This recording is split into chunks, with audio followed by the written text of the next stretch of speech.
So today, we have a super chunky episode, lots of updates to existing construction projects, new projects announced for Disney World, and a smaller but at least one important project announced for Disneyland, and we'll also explore how these announcements fit into Disney's marketing strategy. That is, what Disney would like you as a consumer to do with all of this information. We'll also continue our ongoing discussion of how Disney, at least in terms of the parks here, is now trying to climb up out of the mess that ex-CEO Bob Chapek left there. And lastly, we'll strip away some of that clickbait sensationalism around recent price increases at the parks and figure out what these actually mean for both peak periods and for the other 85% of the year. Yes, there were some expected increases for both of the American resorts, and nobody likes that. But no, it's not exactly the way that certain clickbait articles suggest. And inside these various pricing strategies, Disney likely reveals some internal predictions for visitation in 2026. Spoiler alert here, it's another soft year of visitation for Florida, but California is going to be just fine. So if you're ready, we have a lot to cover today, so let's go.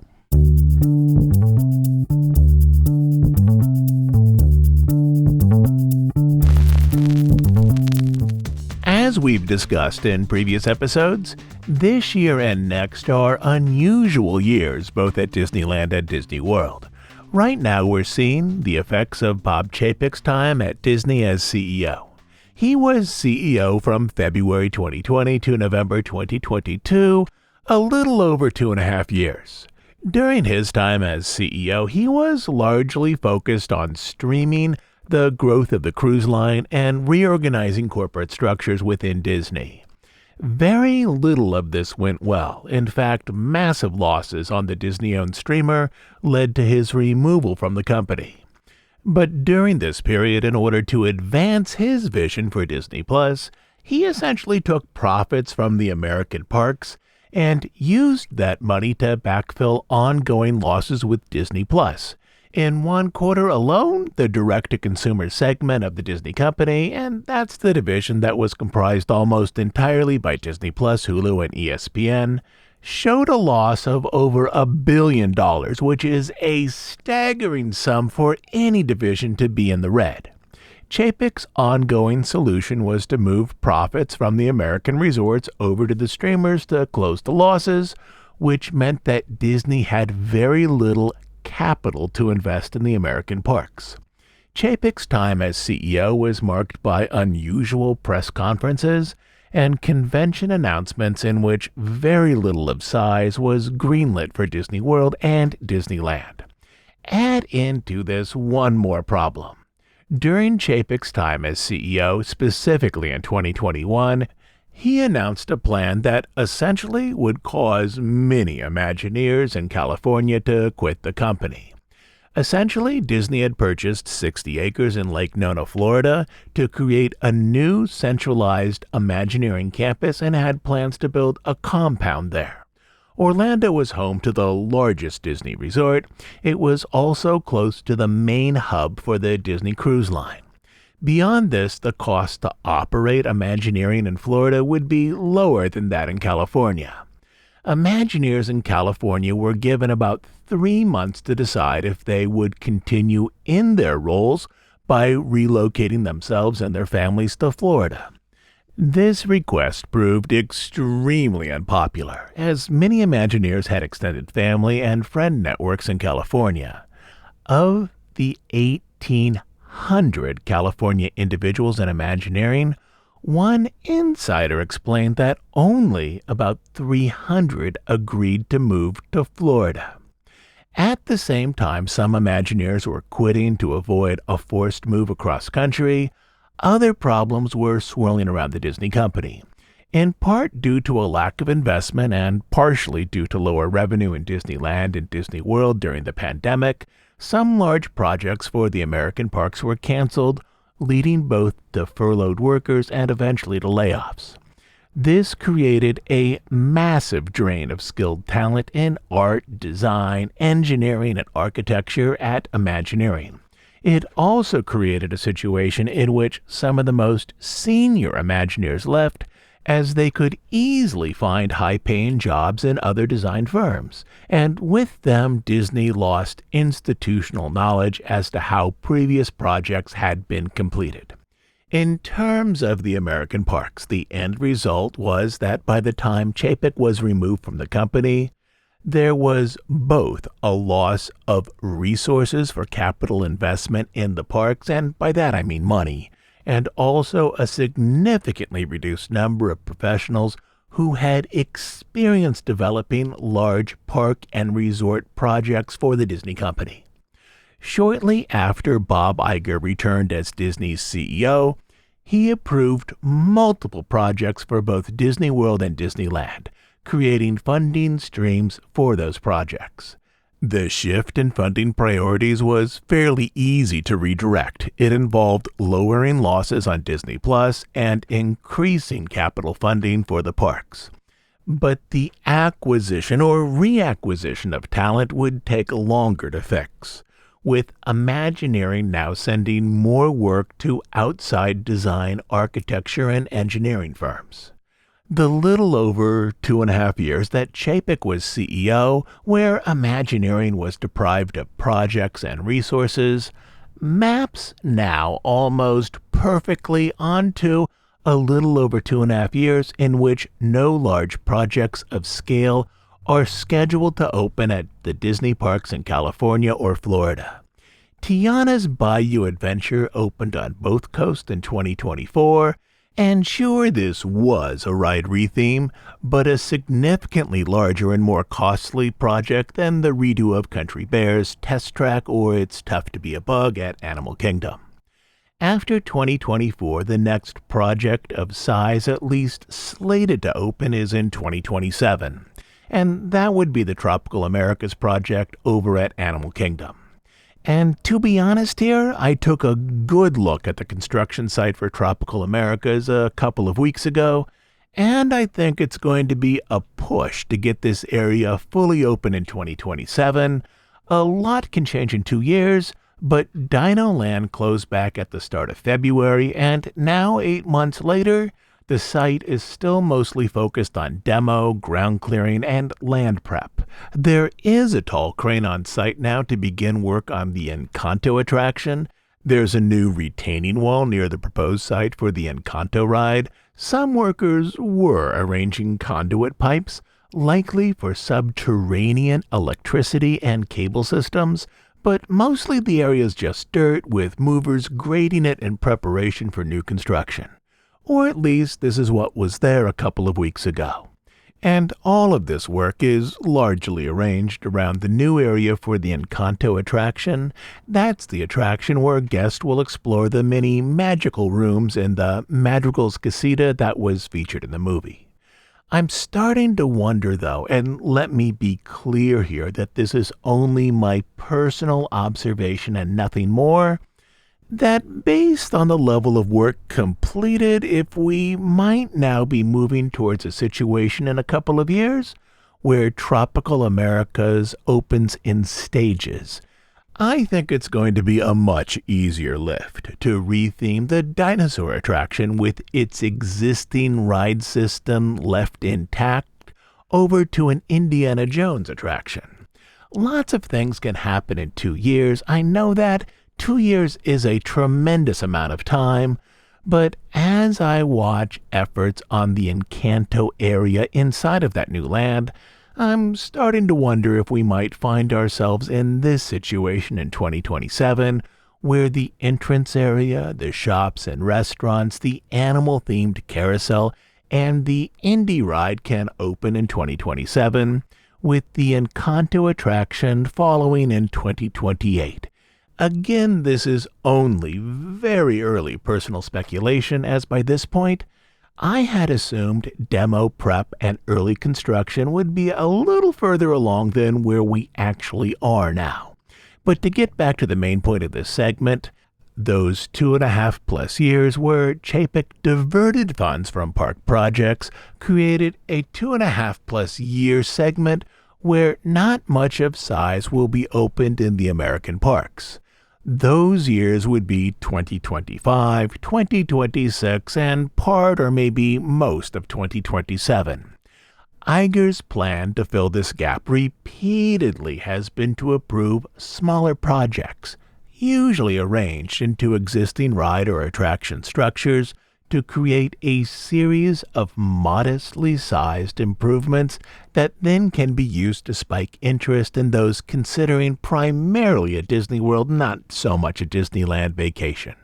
Remember, Disney World has 30,000 hotel rooms that it would like to fill every night, though you and I, and probably other listeners to this podcast, might happily show up in Florida simply to go on Spaceship Earth and the Pirates of the Caribbean for the gazillionth time. The average person's not going to do that.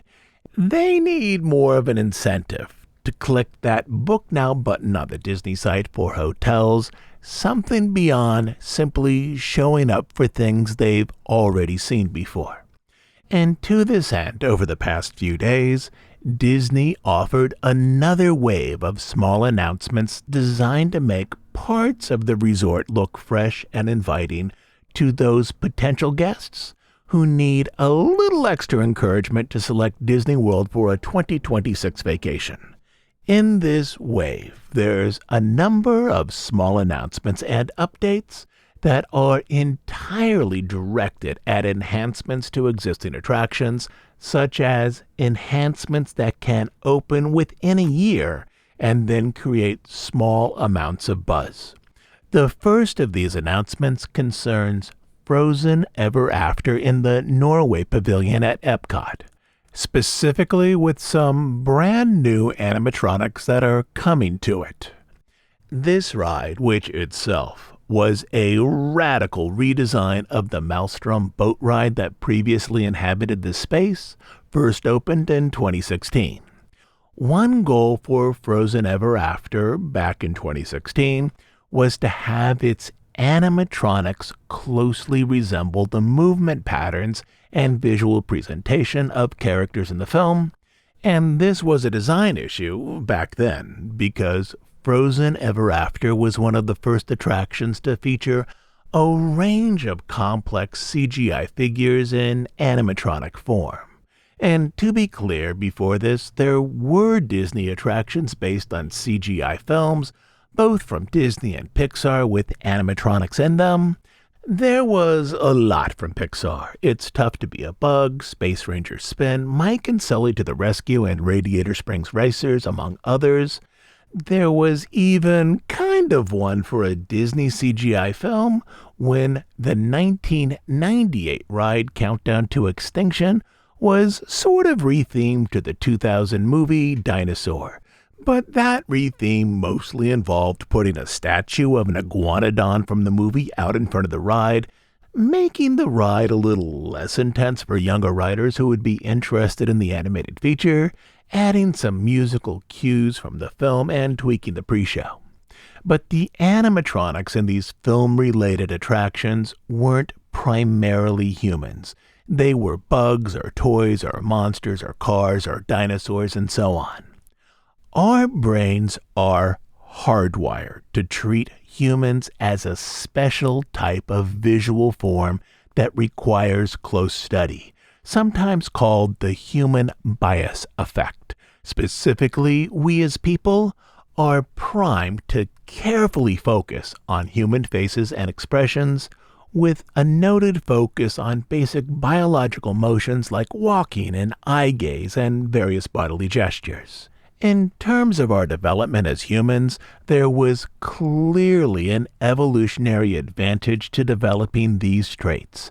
Survival was sometimes based on an understanding of subtle visual cues involving friendliness versus aggression, the ability to recognize families versus strangers at a distance, and the ability to read visual cues from others, such as while hunting in a group. This close visual reading is specifically used when we look at humans, not at horses or whales or trees or even our pet dogs. And the human brain doesn't only use these skills with photographically realistic representations of humans, but also with drawn or abstract representations, including drawings or CGI representations of people. Here's how all this works. Let's take this example. Typical audiences, when watching that very first Toy Story movie, react to how unrealistic the characters look. Artists at Pixar were very aware of the human bias effect, and so humans in that movie were included sparingly and only when needed. Many scenes of human characters are from the toys' point of view, so we only see human arms or feet walking by, but there are some sequences with human figures, particularly later in the film with the villain Sid. And here's the thing. Both the toys and the humans in the movie have very basic visual design. The toys are pretty blocky, mostly arranged from basic geometric shapes. Their textures are flat, non-reflective, and pretty unrealistic, and the expressions offered by those toys aren't particularly sophisticated or nuanced. But very few viewers ever complain about this, as our brains are not instinctually arranged to visually analyze toys. It's the unrealistic human characters in this movie who visually suffer from the same set of design limitations that we complain about, as that is what our brains are primed to focus on. Relatedly, in terms of design, both the toys and the human characters would advance significantly in their presentations from Toy Story 1 to Toy Story 4. By the time of Toy Story 4, Buzz Lightyear, thanks to vastly improved facial rigging, is able to express a far larger range of emotions with greater specificity and subtlety. He has minute eyebrow movements that allow him to suggest doubt and muted surprise, something that was far beyond the technical abilities available to artists for the first film. But hardly anyone notices this. What audiences tend to notice is how much better the human characters look in the later films. Anyway, to get back to our main story here, in 2013, when Frozen was released to theaters, it presented human characters such as Anna and Elsa, arranged through sophisticated rigging that allowed for realistic facial movements, including how they lifted their eyebrows and even used their eyelids. To be fair, I would say that their expressions in the film are exaggerated for emotional effect, but far more muted and nuanced than in typical hand-drawn animation. The problem in terms of the ride was then this. How could Imagineering create animatronics in which the in-ride presentation of animated characters would visually match the presentation and movement patterns in the film? In this, the Disney answer had two large components. One of these components worked out really well, and the other one a little less so. First, the animatronics, designed in-house at Disney, would need to be fully electronic instead of relying on more traditional pneumatic or hydraulic systems. This was particularly important for the Elsa figures. Her movement patterns in the film involved elegant hand movements, very quick wrist flicks and hand spirals, as her gestures in the film managed the formation and arrangement of ice. Electronic systems could reproduce these movement patterns far more effectively than previous systems in which movement was arranged by managing fluid or air pressure inside of the figure. This worked really well. The second area, though, wasn't as successful. The way that Disney wanted to handle the design challenges for the face was to create animatronics with projection-mapped faces. Essentially, the Elsa, Anna, and Kristoff figures would have small projectors in their heads that would then project out CGI animation, presumably identical to the type of animation used in the film, making their faces into dimensional screens that then are visible to guests as they float by. Or think of this engineering process this way. Back in 1969, when the Haunted Mansion opened at Disneyland, the ride included 5 blank busts in the graveyard, essentially dimensional screens onto which were projected the image of actual male singers performing grim-grinning ghosts. In Haunted Mansion, the projectors were across the way from the busts, projecting the image onto those blank facial screens. And here in Frozen Ever After, with newer technology, the smaller projectors were placed inside of those figureheads, projecting the image onto the inside portion of the sculpted faces, which then, through a layer of polymer and specialized paint, created facial images that guests could see from the boats. On paper, this sounded like a fantastic solution, but in practice, it didn't work so well. The projections could be glitchy, they looked fairly good straight on, but from the far left or right, the images didn't always align with the facial structure, and most of all, the faces as they were projections were brighter or hotter than the rest of the figure, which looked unnatural. As a side note here, none of these figures photographed well, particularly with camera phones. In some photos, their faces appeared to be ablaze, while their bodies were often in shadows. The EPCOT version of this ride opened in 2016. 7 years later, Disney opened another version of this ride in Hong Kong as part of their World of Frozen expansion. The Hong Kong version is very close to the Florida version. It does have more recent technology, some stage areas are more fully dressed, there's some minor changes to the flume course and also to the length of some scenes, which works better here.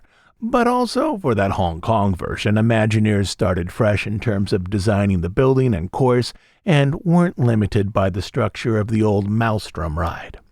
The most noticeable difference, though, between the Florida version and the Hong Kong version was this. The Hong Kong version didn't use figures with projection mapped faces. The figures in the new version of the ride had traditional sculpted and articulated faces. And even if they weren't capable of the same minute eyebrow movements, overall these new figures appeared more believable as their appearance better matched the lighting and feel of the rest of the ride. Disney's first announcement for Florida is that clones of these Hong Kong figures are coming to EPCOT. Disney has not announced a timeline even for the ride's closure.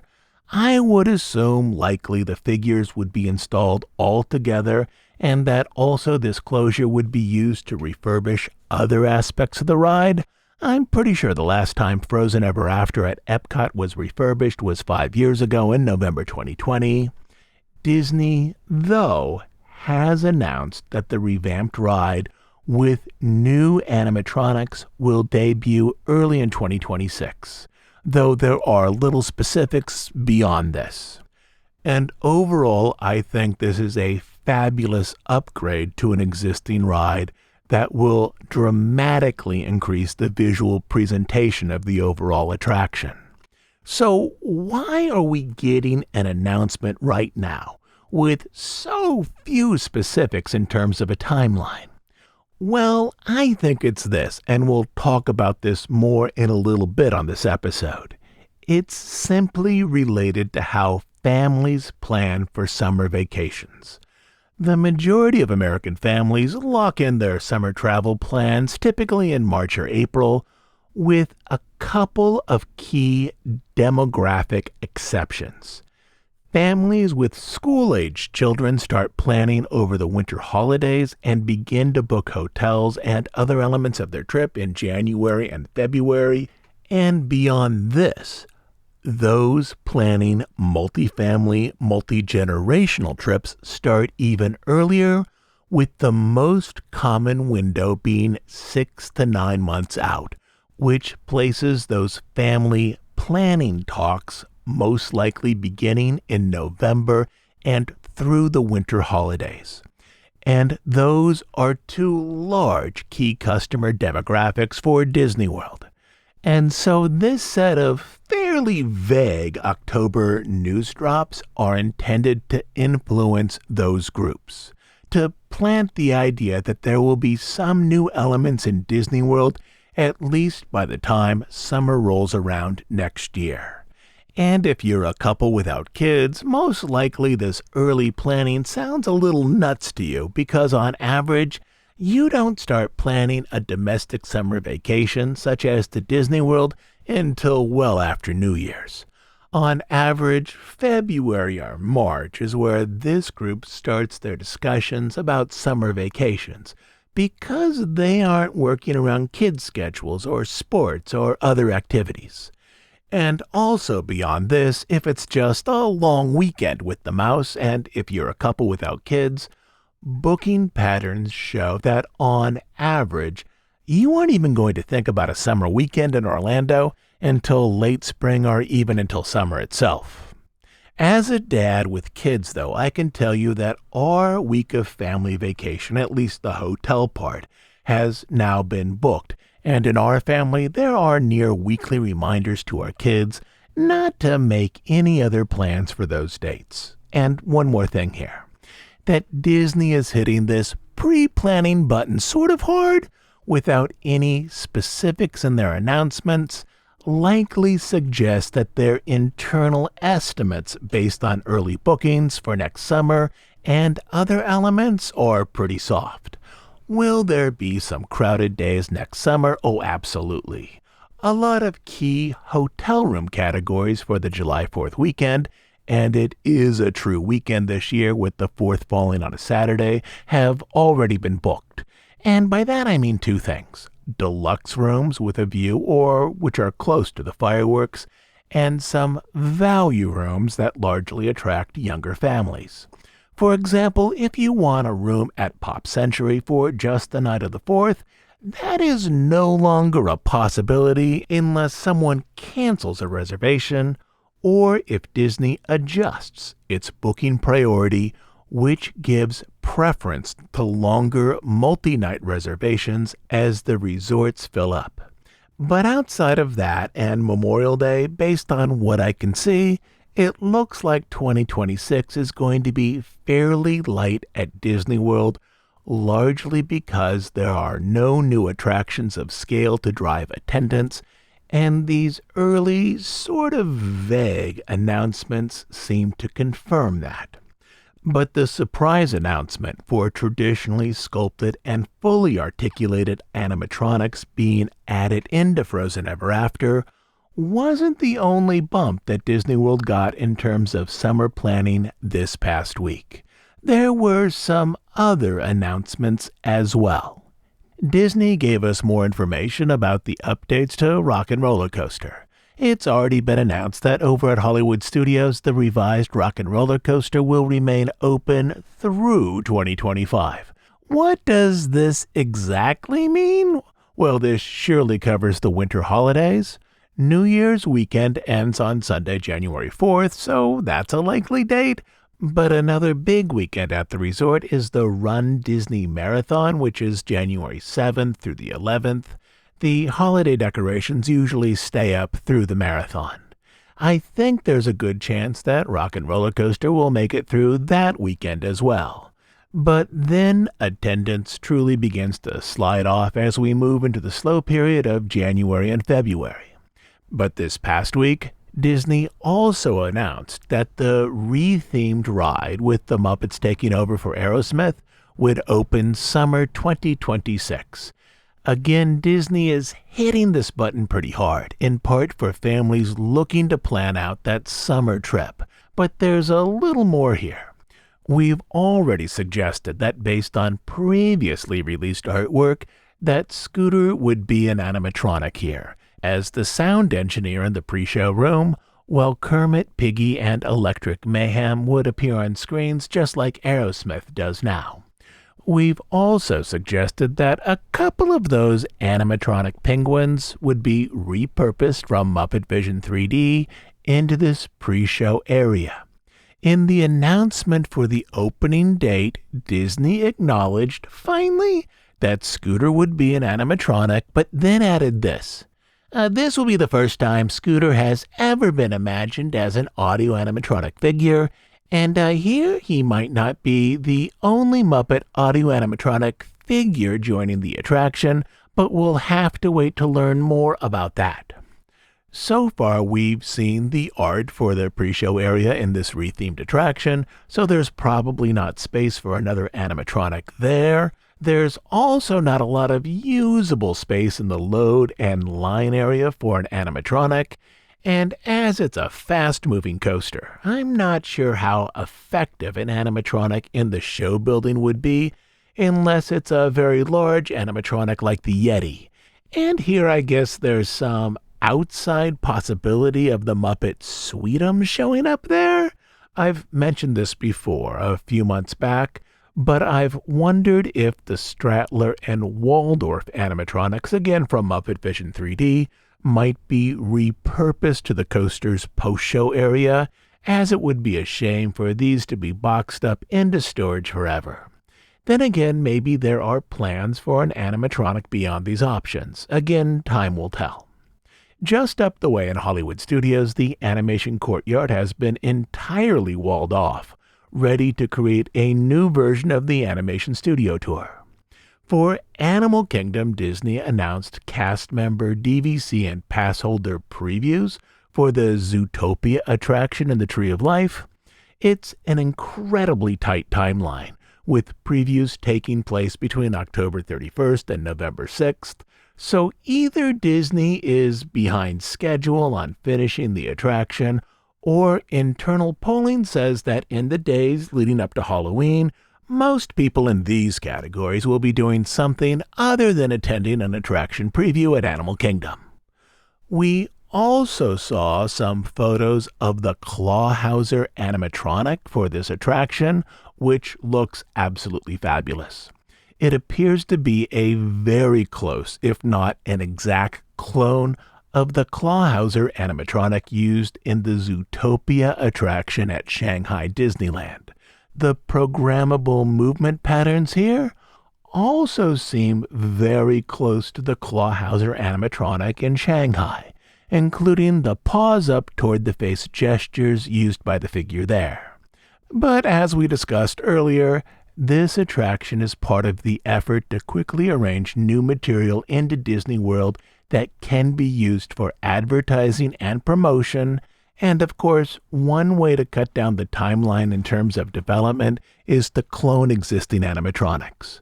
Whereas Clawhauser at Shanghai has on his police uniform, at least here in Animal Kingdom, he's sporting his after-hours disco threads. Also in this announcement, it seems like Zootopia's main characters, Nick and Judy, still won't have a prominent part in the show, which to me suggests they are being saved for some yet-to-be fully designed and announced attraction elsewhere in one of the Florida parks. And for the record now, I think I'm done trying to say Better Zoogether, which is part of the attraction's official name, but it sounds like a mispronunciation and it's difficult to say. About 2 seconds after this attraction opens, most everyone in the park is simply going to call it Zootopia, or the Zootopia Show, or something very close to that. Over at the Magic Kingdom, work behind temporary walls continues to prepare for the eventual construction on the Cars-themed area of Piston Peak. The river now has been entirely drained. This happened a while ago. And now cranes are removing play areas and structures from Tom Sawyer Island. And if you're interested, there's a new Imagineering Preview Center for 3 of the 4 new lands heading to the Florida resort in coming years. This includes many small show areas.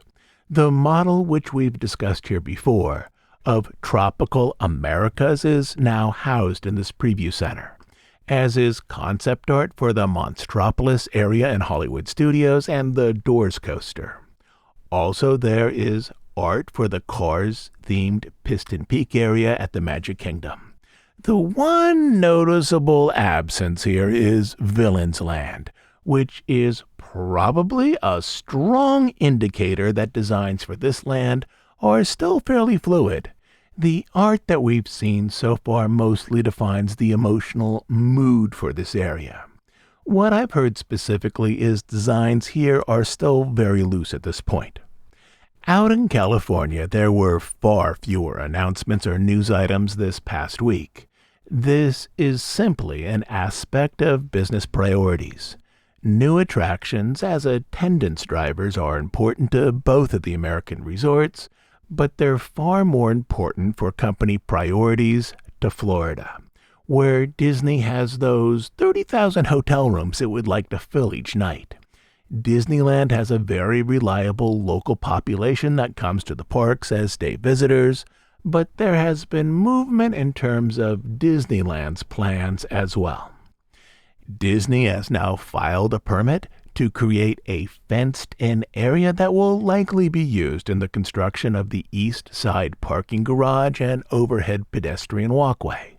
We've talked about this on previous episodes, but remember, Disneyland first needs to create a new parking area before it can close out the parking lot around the Disneyland Hotel complex and turn those lots into space for theme park expansion.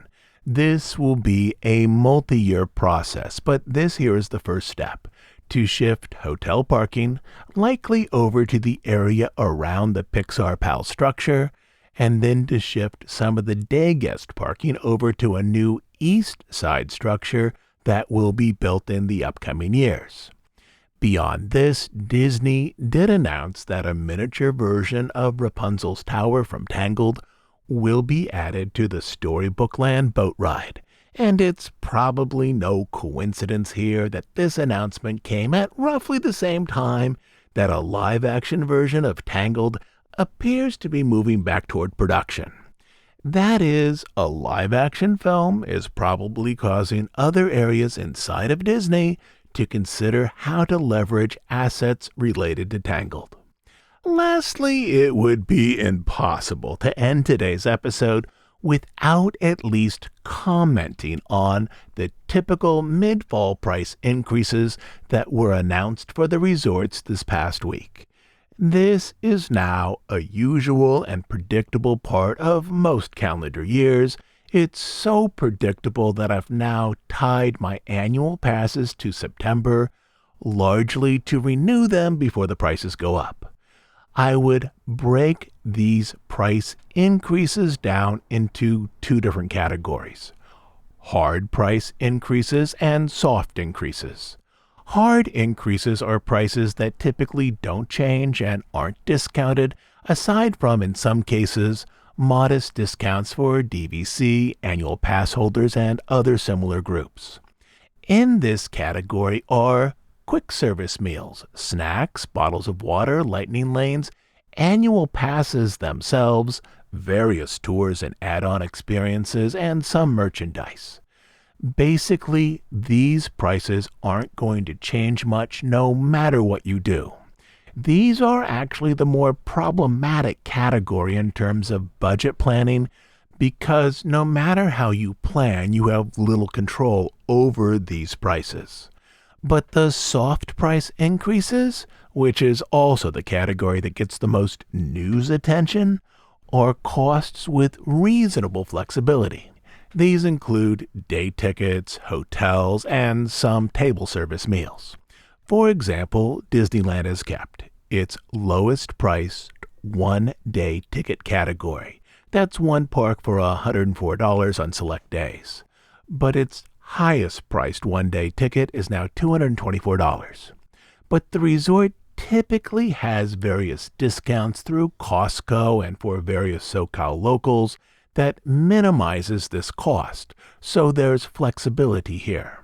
For example, also announced this past week was a promotion where locals can get 3 days at Disneyland or DCA during the first 5 months of 2026 for $249 or $83 per day.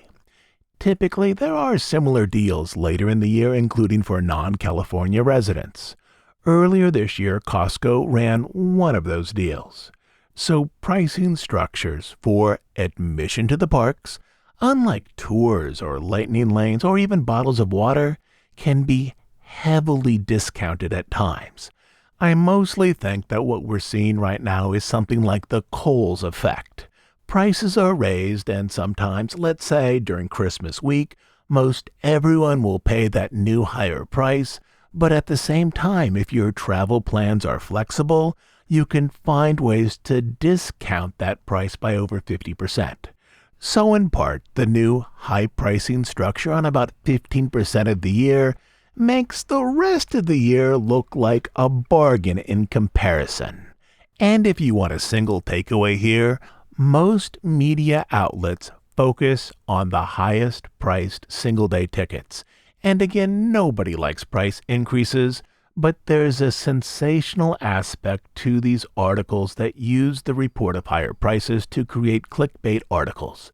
And yes, if you want to get a one-day ticket for the Magic Kingdom the week after Christmas, it's going to be $199 per person. But if you want to get a 6-day ticket for next September, it starts out at $94 per day. Outside of the few very high-priced one-day tickets, the average increase on tickets at Disney World is around 3%, more or less the rate of inflation. So as always, almost every fall, there's a way to craft a sensational news article here by focusing on those few high-cost periods, and that's often what I see out there on various news sites. While those same sites often ignore that the other 85% of the year, though still costly in terms of ticket pricing, is mostly on par with the pricing for this past year. And to be clear here, of course, there's always reasons to be concerned about rising prices, but the concerns that are highlighted in many of those general news stories don't represent pricing for the majority of the year. Those articles are often cherry-picking information, particularly in the headlines, to create clicks. Similar things are true of other soft pricing categories, particularly in Florida. The other large soft price category in Florida are hotel rooms. And yes, if you want to spend New Year's Eve at Disney World, you can spend a little over $2,500 on a one-bedroom garden suite for a single night, facing Bay Lake and not the fireworks. Or if you're budget conscious, you can get a standard hotel room in the All-Stars for a whopping $307 for a single night. But you can also find this same room at the All-Stars for about $100 during many other nights later this year. That is, you can expect price increases at least once a year at the American Disney resorts. Nobody likes them. I don't like them. I'm sure you don't either. Maybe look at it this way. Within Disney, price increases are far more about demand, perception, profit, and narrative than they are really about inflation. The base one-day ticket at Disneyland has remained $104 since 2019. During those same years, inflation rose nearly 25%. The price of these tickets rose exactly 0%. This is about public narrative. It's also a goodwill gesture that on some days makes the parks more affordable for those families who might not otherwise experience them. And I do believe this is an honest community gesture. During the next 6 months, there are 32 days with $104 priced tickets. This is up from 20 days during the same period last year. Disney only posts ticket pricing for the next 6 months, so I don't know beyond that. But beyond goodwill, these $104 tickets also create a goodwill narrative and then a way to manage public perceptions. These lower-cost tickets are something that Disney can point to define that they are interested in keeping the parks affordable.